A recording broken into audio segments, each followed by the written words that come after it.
Summit of the future আয়োজনে আমি মহাসচিবের দূরদর্শী ভূমিকার বিশেষ প্রশংসা করছি।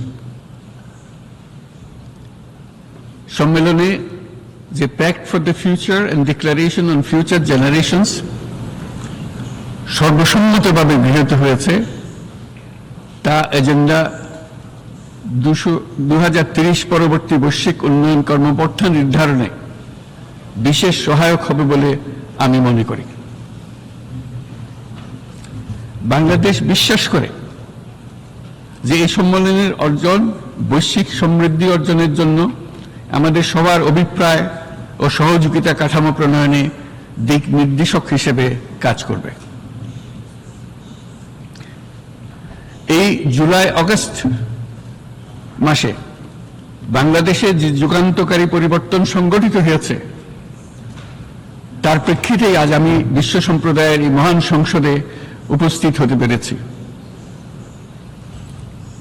আমাদের গণমানুষের, বিশেষ করে তরুণ সমাজের অফুরন্ত শক্তি আমাদের বিদ্যমান রাষ্ট্র কাঠামো ও প্রাতিষ্ঠানিক আয়োজনগুলো আমূল রূপান্তরের এক নতুন সম্ভাবনার দ্বার উন্মোচন করেছে।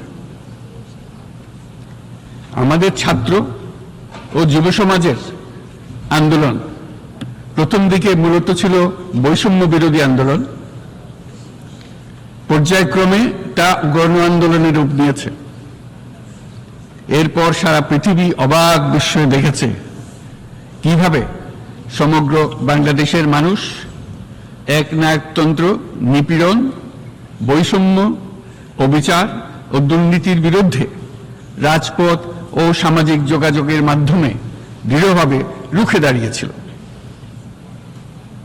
আমাদের ছাত্র জনতা তাদের অদম্য সংকল্প ও প্রত্যয়ের মাধ্যমে একটি স্বৈরাচারী ও অগণতান্ত্রিক শাসন ব্যবস্থা থেকে আমাদের মুক্তি এনে দিয়েছে। তাদের এই সংকল্পের মধ্যেই আমাদের দেশের ভবিষ্যৎ নিহিত।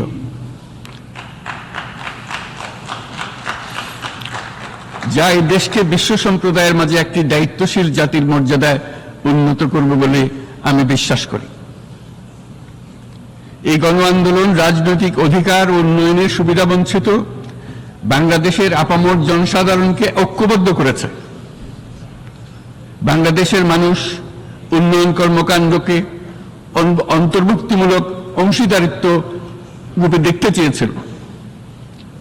আমাদের জনগণ একটা ন্যায্য, অন্তর্ভুক্তিমূলক ও কার্যকর গণতন্ত্রের জন্য লড়াই করেছে, যার জন্য আমাদের নতুন প্রজন্ম জীবন উৎসর্গ করেছে।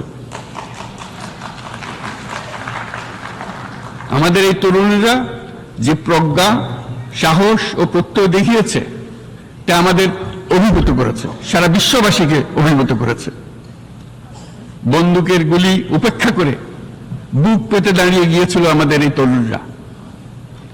অবৈধ রাষ্ট্র ক্ষমতার বিরুদ্ধে প্রবলভাবে সোচ্চার হয়েছিল আমাদের তরুণ তরুণীরা।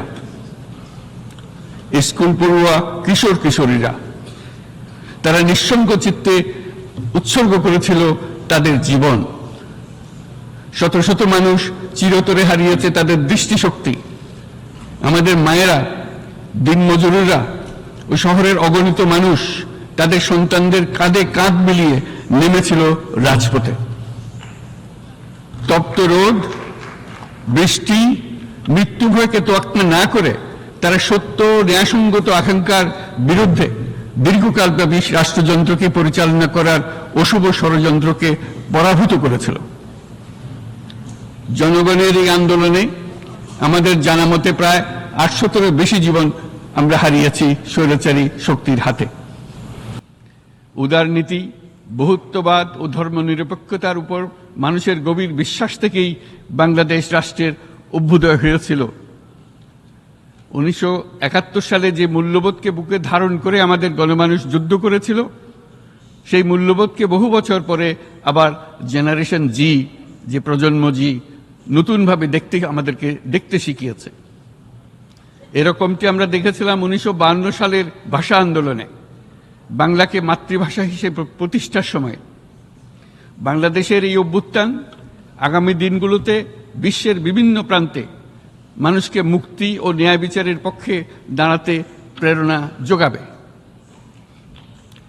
আমাদের মুক্তি ও গণতান্ত্রিক আকাঙ্ক্ষাকে বাস্তবে রূপ দিতে আমি তাই আজ বিশ্ব সম্প্রদায়কে আমাদের নতুন বাংলাদেশের সঙ্গে সম্পৃক্ত হওয়ার উদাত্ত আহ্বান জানাচ্ছি। মাননীয় সভাপতি, যে রাষ্ট্র কাঠামো দুঃসহ হয়ে গেছে তার পুনর্গঠনের জন্য আমাদের তরুণরা, দেশের আপামর জনসাধারণ একমত হয়ে আমার এবং আমার উপদেষ্টা পরিষদের উপর আস্থা রেখে সরকার পরিচালনার এক মহান দায়িত্ব আমাদের উপর ন্যস্ত করেছে। এই দায়িত্ব গ্রহণের পর আমরা গভীর বিস্ময় ও হতাশার সঙ্গে মুখোমুখিভাবে দেখতে পাচ্ছি কিভাবে সর্বগ্রাসী দুর্নীতি একটি কার্যকর গণতান্ত্রিক ব্যবস্থাকে ধ্বংসস্তূপে পরিণত করেছে, কিভাবে রাষ্ট্রের মূল প্রতিষ্ঠানগুলোকে নির্মমভাবে দলীয়করণের আবর্তে বন্দী করে রাখা হয়েছিল, কিভাবে জনগণের অর্থকে লুটপাট করা হয়েছিল, কিভাবে একটি বিশেষ স্বার্থান্বেষী গোষ্ঠী সমস্ত ব্যবসা বাণিজ্যকে অন্যায়ভাবে নিজেদের হাতে কুক্ষিগত করে দেশের সম্পদ অবাধে বিদেশে পাচার করে দিয়েছে। এক কথায় কিভাবে প্রত্যেকটি পর্যায়ে ন্যায়, নীতি ও নৈতিকতা অদৃশ্য হয়ে গিয়েছিল। এরকম এক অবস্থার দেশকে পুনর্গঠন এবং জনগণের কাঙ্ক্ষিত রাষ্ট্র ব্যবস্থা প্রতিষ্ঠিত করার জন্য আমাদের উপর দায়িত্ব প্রদান করা হয়েছে। অতীতের ভুলগুলোকে সংশোধন করে একটা প্রতিযোগিতামূলক ও শক্তিশালী অর্থনীতি এবং ন্যায়ভিত্তিক সমাজ ব্যবস্থা গড়ে তোলাই এই মুহূর্তে আমাদের মূল লক্ষ্য। বর্তমান পরিবর্তিত পরিস্থিতিতে সকল রাজনৈতিক দল এখন স্বাধীনভাবে তাদের মতামত প্রকাশ করতে পারছে। যেসব ব্যক্তি বা প্রতিষ্ঠান রাষ্ট্রীয় কাজ ও সিদ্ধান্ত গ্রহণ করার প্রক্রিয়ায় সম্পৃক্ত তাদের প্রত্যেকের জবাবদিহিতা নিশ্চিত করাই আমাদের অগ্রাধিকার। আমরা মানুষের মৌলিক অধিকারকে সমুন্নত ও সুরক্ষিত রাখতে দৃঢ়প্রতিজ্ঞ। আমাদের দেশের মানুষ মুক্তভাবে কথা বলবে, ভয়ভীতি ছাড়া সমাবেশ করবে, তাদের পছন্দের ব্যক্তিকে ভোট দিয়ে নির্বাচিত করবে, এটাই জাতির আকাঙ্ক্ষা এবং এটাই আমাদের লক্ষ্য। বিচার বিভাগের স্বাধীনতা সংরক্ষণ ও সাইবার ডোমেইন সহ গণমাধ্যমের স্বাধীনতা সুসংহতকরণে আমরা প্রতিজ্ঞাবদ্ধ। আমাদের একজন কৃষক বা একজন শ্রমিকের সন্তানও যেন সমাজের সর্বোচ্চ শিখরে পৌঁছতে পারে, সেই লক্ষ্যে বিশালকার অবকাঠামো নির্মাণের বদলে স্বাস্থ্য ও শিক্ষা খাতে বরাদ্দ বৃদ্ধির আমরা গুরুত্ব আরোপ করছি।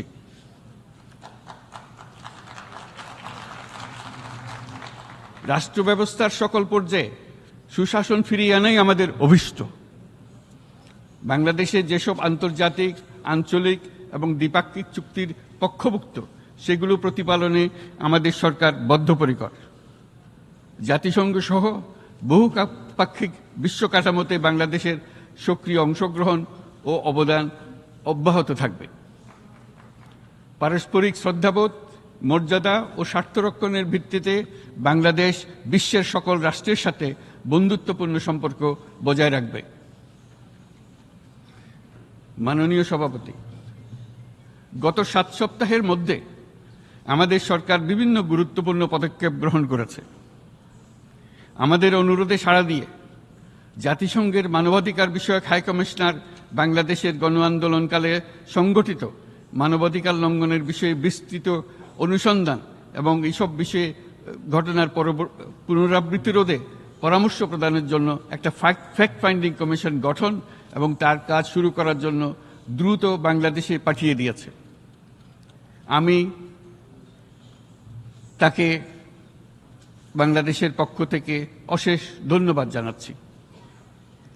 দায়িত্বভার গ্রহণের 2 সপ্তাহের মধ্যে আমরা গুম প্রতিরোধে যে আন্তর্জাতিক কনভেনশন রয়েছে তাতে যোগদান করেছি।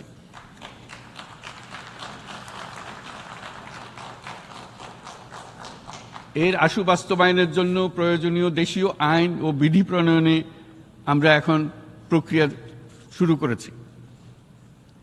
বাংলাদেশে গত 1.5 দশকে যে সমস্ত গুমের অভিযোগ রয়েছে সেগুলো তদন্ত করার জন্য একটি তদন্ত কমিশন এই মুহূর্তে কর্মরত আছে। মানুষের আস্থা, আত্মবিশ্বাস ফিরিয়ে আনতে এবং নির্মম অতীত যেন আর ফিরে না আসে কোনোদিন, সেই জন্য আমরা কিছু সুনির্দিষ্ট খাতে সংস্কারকে অগ্রাধিকার দিয়েছি। সেই লক্ষ্যে আমরা বিদ্যমান নির্বাচন ব্যবস্থা, সংবিধান, বিচার ব্যবস্থা, জনপ্রশাসন, আইন শৃঙ্খলা ব্যবস্থা সংস্কারের জন্য স্বাধীন কমিশন গঠন করেছি। সংবাদপত্র ও গণমাধ্যমের সংস্কারের জন্যও পৃথক কমিশন সহ আরও কয়েকটি বিশেষ বিষয়ে কমিশন গঠন প্রক্রিয়াধীন রয়েছে। ব্যবসা বাণিজ্যে অনুকূল পরিবেশ সৃষ্টির লক্ষ্যে আমরা ব্যাংক ও আর্থিক খাতের ব্যাপক সংস্কারের উদ্যোগ গ্রহণ করেছি। কোনো বিদেশি ব্যবসা বা বিনিয়োগ যেন ক্ষতিগ্রস্ত না হয় তা নিশ্চিত করতে আমরা বদ্ধপরিকর। এইসব সংস্কার যেন টেকসই হয়, দীর্ঘমেয়াদে নিশ্চিত করতে এবং অবাধ ও নিরপেক্ষ অংশগ্রহণমূলক নির্বাচনের জন্য উপযোগী পরিবেশ সৃষ্টি করতে আমরা কাজ করে যাচ্ছি।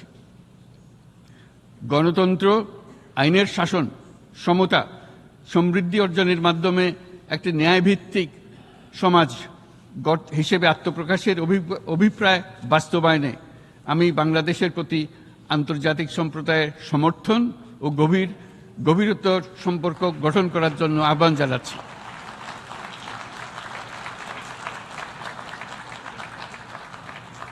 মাননীয় সভাপতি, বাংলাদেশ মনে করে যে শান্তি রক্ষা ও সংঘাত মোকাবেলা জনগণের সমৃদ্ধি নিশ্চিত করার মূল চালিকা শক্তি। সাম্প্রতিক বিপ্লবকালে আমাদের ইতিহাসের সবচেয়ে কঠিনতম সময়ে জনগণের মুক্তির আকাঙ্ক্ষা পূরণে তাদের পাশে দৃঢ়ভাবে দাঁড়িয়ে আমাদের সাহসী সশস্ত্র বাহিনীসমূহ আরও একবার শান্তির প্রতি তাদের অঙ্গীকার প্রমাণ করেছে।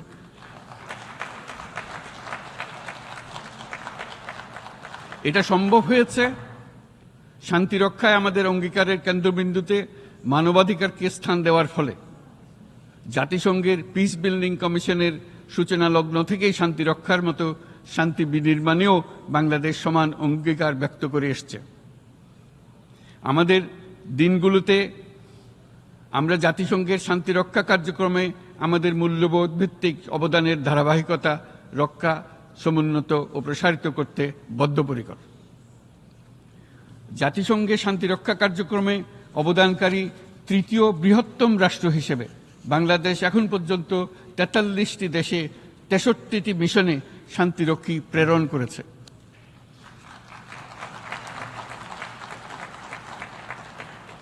বসনিয়া থেকে শুরু করে কঙ্গো পর্যন্ত বিশ্বের বিভিন্ন প্রান্তে এসব মিশনে দায়িত্ব পালনকালে ১৬৮ জন বাংলাদেশি শান্তিরক্ষী নিজেদের জীবন বিসর্জন দিয়েছে। আমরা আশা করি যে কোনো অবস্থায় নানা প্রতিকূলতা সত্ত্বেও জাতিসংঘের ভবিষ্যৎ শান্তিরক্ষী কার্যক্রমগুলোতে বাংলাদেশের প্রতিরক্ষা বাহিনীর সদস্যরা একইভাবে অবদান রাখার সুযোগ পাবে।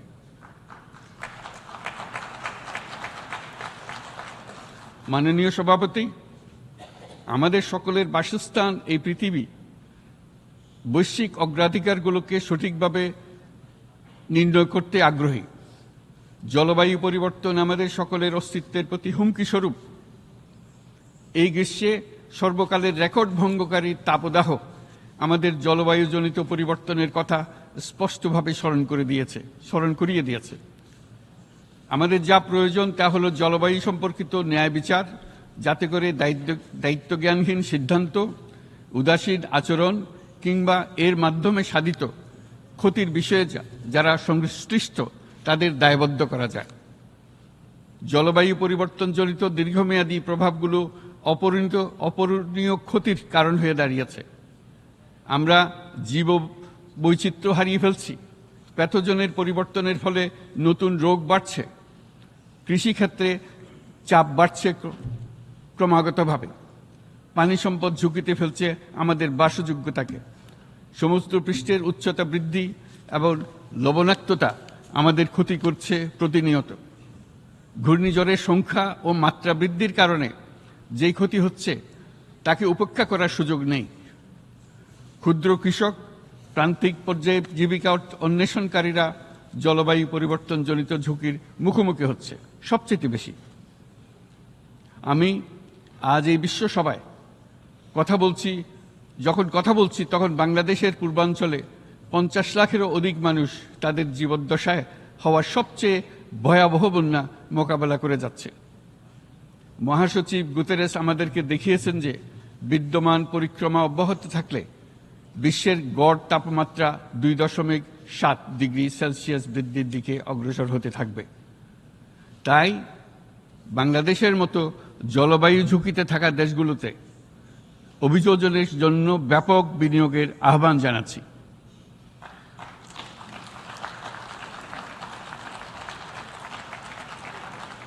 এছাড়াও উদ্ভাবনী শক্তির প্রয়োগ, অতিরিক্ত অর্থায়নের মাধ্যমে লস অ্যান্ড ড্যামেজ ফান্ডকে কার্যকর করা আমাদের জন্য অত্যন্ত গুরুত্বপূর্ণ। একইভাবে আমাদের প্রয়োজন প্রযুক্তির সহজলভ্যতা, সক্ষমতা বৃদ্ধি। নির্দিষ্ট করে বললে আমাদের দরকার জীবন রক্ষাকারী প্রযুক্তি, বিশেষত কৃষি, পানি এবং জনস্বাস্থ্য খাতে, যেখানে ক্ষুদ্র ক্ষুদ্র উদ্ভাবন এবং সমাধানসমূহ ঝুঁকিতে থাকা জনগোষ্ঠীকে রক্ষা করতে পারে। জলবায়ু সংকটের মোকাবেলা এবং বৈশ্বিক অর্থনীতি সুসংহতকরণে আমাদের যুগপৎভাবে কাজ করতে হবে।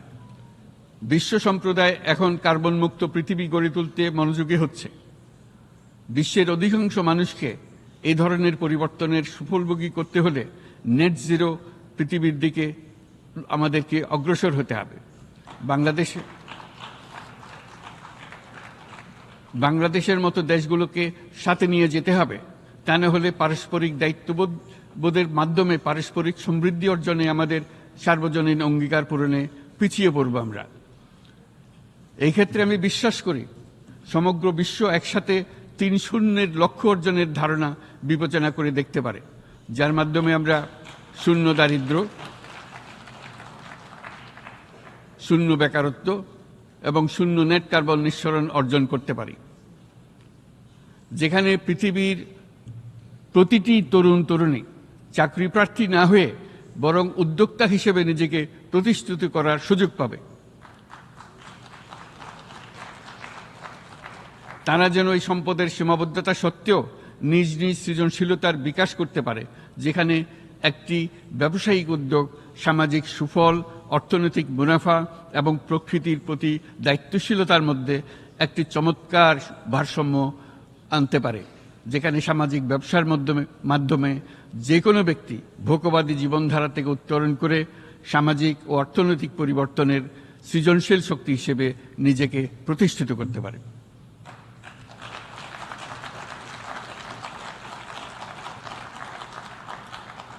এই সময়ে তাই প্রয়োজন উন্নত উন্নয়নশীল সকল দেশসমূহ এবং বিভিন্ন অংশীদারদের মধ্যে নতুন দৃষ্টিভঙ্গি, নতুন মূল্যবোধ এবং নতুন একতা। সামগ্রিকভাবে এই লক্ষ্য অর্জনে জাতিসংঘ ব্যবস্থা, জাতীয় আঞ্চলিক পর্যায়ে সরকারসমূহ, সকল ব্যবসা প্রতিষ্ঠান, বেসরকারি অংশীজন এবং দাতব্য সংস্থাগুলোকে একসঙ্গে কাজ করতে হবে। আমাদের অর্থনৈতিক কাঠামোতে সামাজিক ব্যবসাকে স্থান দিলেই নিচের অর্ধেকাংশ মানুষের জীবনে তা বিরাট পরিবর্তন আনতে পারে।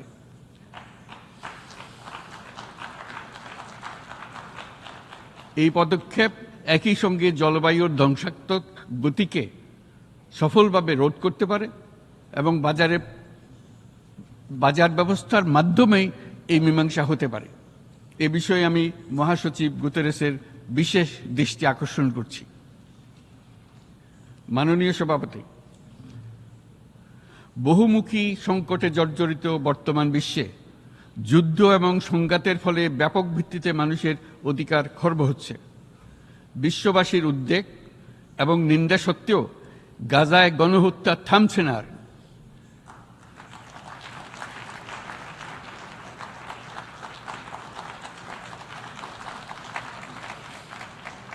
ফিলিস্তিনের মতো বিদ্যমান বাস্তবতা কেবল আরব কিংবা মুসলমানদের জন্যই উদ্বেগজনক নয়, বরং তা সমগ্র মানব জাতির জন্যই উদ্বেগের বিষয়।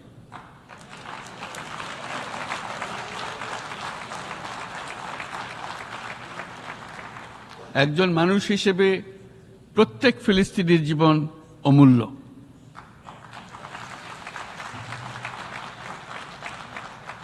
ফিলিস্তিনের জনগণের বিরুদ্ধে যে মানবতা বিরোধী অপরাধ হচ্ছে তার জন্য সংশ্লিষ্ট সকলকে দায়বদ্ধ করতে হবে।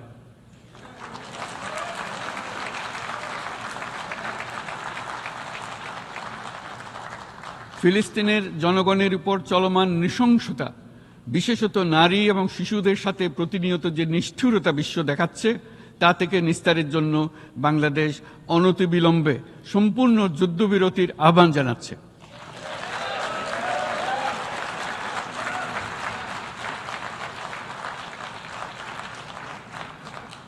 দ্বিরাষ্ট্রভিত্তিক সমাধানেই মধ্যপ্রাচ্যে টেকসই শান্তি আনতে পারবে। তাই জাতিসংঘ সহ আন্তর্জাতিক সম্প্রদায়ের সকলকে এর বাস্তবায়নের জন্য এখনই উদ্যোগ নিতে আহ্বান জানাচ্ছি।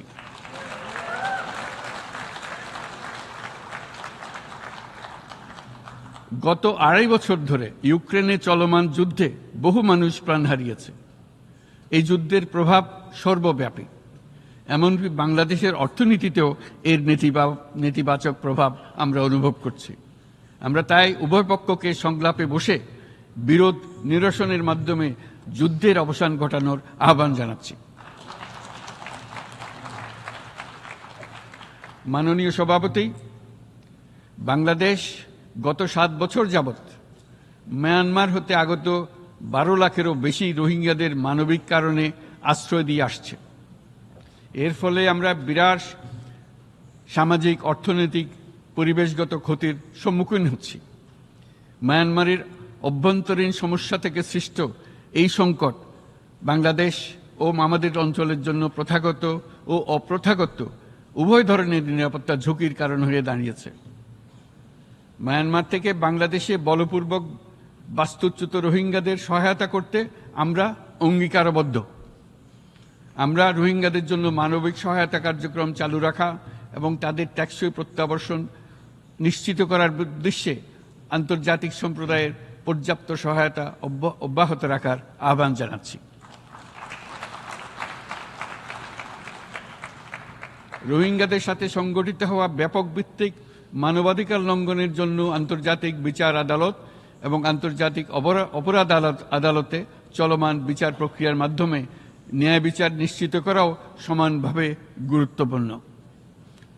রোহিঙ্গারা যাতে নিজ দেশে স্বাধীন এবং মর্যাদাপূর্ণ জীবন যাপন করতে পারে, সেই লক্ষ্যে অনুকূল পরিবেশ তৈরিতে জাতিসংঘ অন্যান্য আন্তর্জাতিক প্রতিষ্ঠানের ধারাবাহিক প্রচেষ্টার প্রশংসা দাবিদার। এই লক্ষ্যে রোহিঙ্গারা যাতে পর্যাপ্ত নিরাপত্তা ও অধিকার নিশ্চিত করে তাদের নিজ ভূমি রাখাইনে ফিরে যেতে পারে, তার পথ সুগম করা অত্যন্ত দরকার। মিয়ানমারে প্রতিনিয়ত পরিবর্তনশীল অবস্থা বিবেচনা রেখে বাংলাদেশ আন্তর্জাতিক সম্প্রদায়ের সাথে একযোগে রোহিঙ্গাদের নিজ দেশে মর্যাদাপূর্ণ টেকসই প্রত্যাবর্তনের জন্য পরিবেশ সৃষ্টিতে কাজ করতে প্রস্তুত।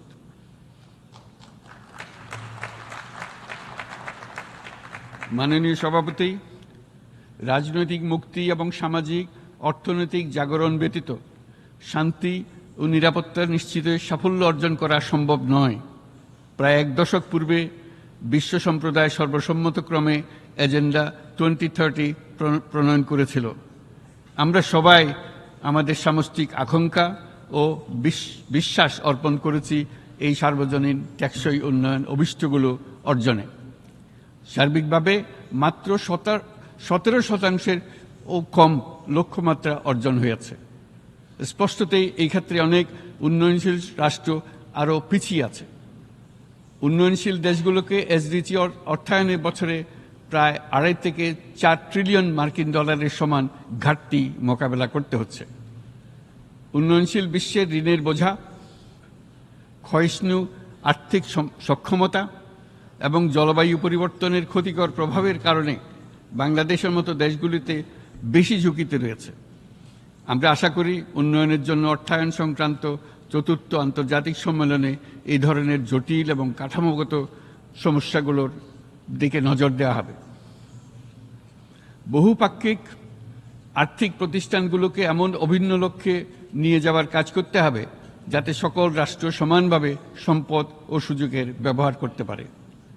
তারা নিজেদের কর্মসূচিতে সামাজিক ব্যবসাকে গুরুত্বপূর্ণ ভূমিকা দিতে পারে, যাতে নিম্ন আয়ের দেশগুলোর বাস্তবতাকে বিশেষভাবে মোকাবেলা করা যায়, যা ব্যবসায়ী উদ্যোগ এবং ব্যক্তির সৃজনশীলতাকে উদ্বুদ্ধ করে যা বঞ্চিত জনগোষ্ঠীকে বিশালভাবে সহায়তা করে। এই ক্ষেত্রে অবৈধ অর্থের প্রবাহ এবং উন্নয়নশীল দেশগুলো থেকে সম্পদ পাচার বন্ধ করা অত্যন্ত আবশ্যক। উন্নয়নশীল দেশগুলো থেকে পাচার হয়ে যাওয়া সম্পদ ফেরত আনার জন্য আন্তর্জাতিক সহযোগিতা জোরদার করতে হবে। আমরা আশা করি কর ফাঁকি রোধে আন্তর্জাতিক কর কনভেনশন অতি শীঘ্রই গৃহীত হবে। মাননীয় সভাপতি, আমরা যে নিবিড়ভাবে সংযুক্ত বিশ্বে বসবাস করছি, সেখানে অভিবাসন এবং মানুষের অবাধ প্রবাহ এক অলঙ্ঘনীয় বাস্তবতা। বাংলাদেশি নাগরিকরা প্রতিনিয়ত বিভিন্ন দেশে অভিবাসী হিসেবে যাচ্ছেন। তারা বিভিন্ন দেশে তাদের কর্মসংস্থানের সন্ধানে আছেন। বিশ্বের বিভিন্ন প্রান্তে এই মুহূর্তে প্রায় 1.5 কোটি প্রবাসী বাংলাদেশি আছেন। সকলের জন্য অভিবাসনের উপযোগিতা নিশ্চিত করতে বিশ্ব সমাজকে নিরাপদ, সুশৃঙ্খল এবং নিয়মিত মর্যাদাপূর্ণ অভিবাসনের পথ সুগম করতে হবে। আন্তর্জাতিক সম্প্রদায়কে অভিবাসীদের মানবাধিকার এবং তাদের প্রতি মানবিক আচরণ নিশ্চিত করতে হবে।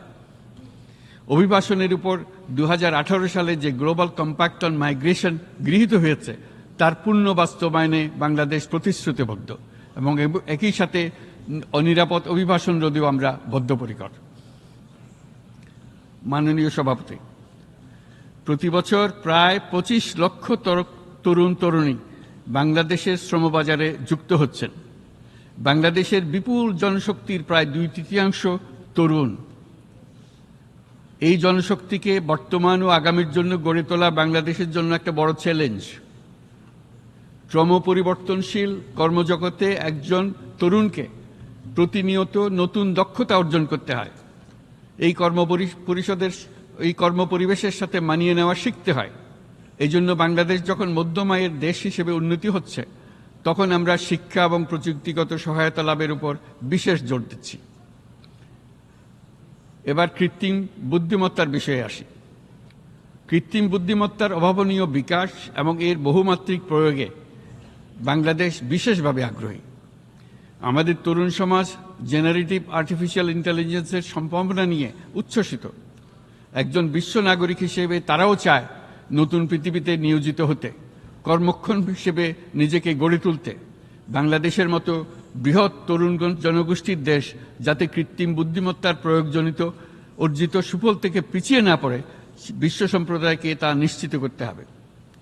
একই সঙ্গে নিশ্চিত করতে হবে যেন কৃত্রিম বুদ্ধিমত্তার কারণে কর্মক্ষেত্রে মানুষের চাহিদা ক্রমাগতভাবে সংকুচিত হয়ে না যায়। এই প্রসঙ্গে আমি উল্লেখ করি যে আমরা ভিন্ন একটা ইন্টেলিজেন্স, অটোনোমাস ইন্টেলিজেন্স, অর্থাৎ যে কৃত্রিম বুদ্ধিমত্তা নিজেই নিজের কৃত্রিম বুদ্ধিমত্তাকে সম্প্রসারিত করতে পারে মানুষের কোনো হস্তক্ষেপ ছাড়াই, তার ব্যাপারে আমরা বৈজ্ঞানিকদের দৃষ্টি আকর্ষণ করতে চাই। তারা যেন এই ক্ষেত্রে অগ্রসর হওয়ার আগে মানুষের উপরের প্রভাব সম্বন্ধে নিশ্চিত হয়ে অগ্রসর হন। আমাদের ধারণা, অটোনোমাস ইন্টেলিজেন্স মানুষের অস্তিত্বকে বিপন্ন করে তুলতে পারে। কাজে এই ব্যাপারে আমাদের সম্পূর্ণ সজাগ থাকতে হবে। মাননীয় সভাপতি, আমাদের আসলে দরকার নতুন ধরনের সহযোগিতা কাঠামো, যেখানে বৈশ্বিক ব্যবসা ও জ্ঞানের অধিকারী গোষ্ঠী মানুষের চাহিদাগুলোকে যথাযথভাবে অনুধাবন করবে। আন্তর্জাতিক সহযোগিতার মাধ্যমে উন্নয়নশীল দেশগুলোর জন্য এমন একটি রূপান্তরকারী ব্যবস্থা তৈরি করতে হবে যা কর্মসংস্থান, আর্থসামাজিক প্রতিকূলতা বা জীবিকার জন্য যুৎসয় সমাধান নিশ্চিত করবে। মাননীয় সভাপতি, আমাদের প্রচেষ্টা, সক্ষমতা এবং সম্পদ একত্রীকরণের মাধ্যমে সকলের সামর্থ্য, উদ্ভাবনী শক্তি এবং সমৃদ্ধিকে কাজে লাগাতে হবে। আর্থসামাজিক উন্নয়ন এবং জলবায়ু সহনশীলতা নিয়ে আমরা প্রতিনিয়ত যে প্রতিকূলতার সম্মুখীন হচ্ছি, সম্মিলিত উদ্যোগের মাধ্যমে তার মোকাবেলা করতে হবে। বৈশ্বিক দক্ষিণের দেশগুলোকে অনন্য অর্থনৈতিক এবং সামাজিক প্রেক্ষাপটে দক্ষিণ দক্ষিণ এবং ত্রিভুজীয় সহযোগিতা এই ক্ষেত্রে বিশেষভাবে সহায়ক হতে পারে বলে আমি মনে করি। বৈশ্বিক দক্ষিণের আওয়াজকে বিশ্বব্যাপী জোরালোভাবে তুলে ধরার জন্য প্রয়োজন সম্মিলিত উদ্যোগ। সেই জন্য বৈশ্বিক এজেন্ডা প্রণয়ন ও বাস্তবায়ন নিশ্চিত করতে বৈশ্বিক দক্ষিণের দেশগুলোর মতামতকে যথাযথ গুরুত্বের সাথে বিবেচনা করতে হবে। জনাব সভাপতি, কোভিড অতিমারির অভিজ্ঞতায় আমরা দেখেছি জনস্বাস্থ্যে ব্যাপক বিনিয়োগ কতটা গুরুত্বপূর্ণ হতে পারে। বিশ্ব স্বাস্থ্য সংস্থায় বৈশ্বিক অতিমারি চুক্তির চলমান আলোচনায় বাংলাদেশ নেতৃত্ব প্রদান করে চলেছে। আমরা চাই কার্যকর আন্তর্জাতিক সহযোগিতা, জনস্বাস্থ্য ব্যবস্থায় অর্থায়ন, প্রযুক্তি হস্তান্তর, গবেষণা ও উন্নয়ন, ভ্যাকসিন থেরাপিউটিক্সের উৎপাদন বহুমুখীকরণ এবং সকল ভ্যাকসিনকে মেধাস্বত্ব অধিকার মুক্ত ঘোষণা করার ব্যাপারে ঐক্যমত্য গঠন। অসংক্রামক রোগসমূহের বিরুদ্ধে লড়াইয়ে এই বিষয়গুলি অত্যন্ত গুরুত্বপূর্ণ। জনাব সভাপতি, এবছর আমরা জাতিসংঘের সাথে বাংলাদেশের অংশীদারিত্বের সুবর্ণ জয়ন্তী উদযাপন করছি। গত 50 বছর ছিল আমাদের জন্য একটা পারস্পরিক শিক্ষণীয় সম্মিলিত যাত্রা। সীমিত উপায়ে বাংলাদেশ বৈশ্বিক শান্তি ও নিরাপত্তা, ন্যায়, সমতা, মানবাধিকার প্রতিষ্ঠায় ধারাবাহিকভাবে অবদান রেখে আসছে। আমাদের সমন্বিত প্রয়াসের পেছনে আছে সত্যিকার অর্থে একটি নিয়মভিত্তিক বৈশ্বিক ব্যবস্থা গড়ে তোলা। এই প্রসঙ্গে উদাহরণ হিসেবে আমি স্মরণ করছি 1999 সালে জাতিসংঘ সাধারণ পরিষদে ক্ষুদ্র ঋণের উপর গৃহীত রেজুলেশনের কথা। সেই সময় জাতিসংঘ 2005 সালকে ইয়ার অফ মাইক্রোক্রেডিট ঘোষণা করেছিল, যার ফলে ক্ষুদ্র ঋণ বিশ্বব্যাপী সম্প্রসারিত হবার সুযোগ পেয়েছিল। একই সময়ে বাংলাদেশের উদ্যোগে গঠিত হয়েছিল ফ্রেন্ডস অব মাইক্রোক্রেডিট। 2001 সাল থেকে সাধারণ পরিষদে কালচার অফ পিস সংক্রান্ত বাৎসরিক যে রেজলিউশন গৃহীত হয়ে আসছে, বা নিরাপত্তা পরিষদে নারী, শান্তি ও নিরাপত্তা সংক্রান্ত যে 1325 নম্বর রেজলিউশন গৃহীত হয়েছিল, তা বাংলাদেশের বিশ্বজনীন উদ্যোগগুলোর প্রতিফলন এবং অবদান। মাননীয় সভাপতি, আজ এই মহান বিশ্বসভায় বিশ্ব নেতৃবৃন্দের উপস্থিতিতে প্রতিধ্বনিত হচ্ছে শান্তি, নিরাপত্তা, ন্যায় বিচার প্রতিষ্ঠা এবং সম্পদের সুষম বন্টনের মাধ্যমে সকলের অন্তর্ভুক্তি নিশ্চিত করার আহ্বান। সদস্য রাষ্ট্র হিসেবে আমাদের প্রত্যেককে আজ গভীরভাবে অনুধাবন করতে হবে কিভাবে আমরা নারী, পুরুষ সকলের জন্য ও আগামীর দিনগুলোতে উদ্যোক্তা হবার সমান সুযোগ সৃষ্টি এবং তাদের ক্ষমতায়ন নিশ্চিত করতে পারি। সকল বৈশ্বিক সমস্যার সমাধানের জন্য আমাদের সবার হাতে যথেষ্ট সক্ষমতা, সম্পদ এবং উপায় রয়েছে। আসুন আমরা জাতীয় বা আন্তর্জাতিক যেসব প্রতিশ্রুতি দিয়েছি তা বাস্তবায়ন করি এবং অর্থনৈতিক ক্ষেত্রে সামাজিক ব্যবসার ধারণা প্রতিষ্ঠিত করে সকল প্রকার বৈষম্য ও অসমতার অবসানে ঐক্যবদ্ধভাবে আমরা কাজ করি। বাংলাদেশের তরুণরা প্রমাণ করেছে যে মানুষের স্বাধীনতা, মর্যাদা ও অধিকার সমুন্নত রাখার অভিপ্রায় কোনো উচ্চাভিলাষ নয়, বরং এটা সকলের নিশ্চিত প্রাপ্য। আজ এই মহান সমাবেশে আপনাদের উপস্থিতিতে শান্তি, সমৃদ্ধি ও ন্যায় বিচার নিশ্চিত করতে আন্তর্জাতিক, আঞ্চলিক এবং জাতীয় পর্যায়ে বাংলাদেশে তার ভূমিকাকে ক্রমাগতভাবে জোরদার করার নিশ্চয়তা দিচ্ছে। আজ আপনাদের সবাইকে শুভেচ্ছা জানাচ্ছি, ধন্যবাদ জানাচ্ছি।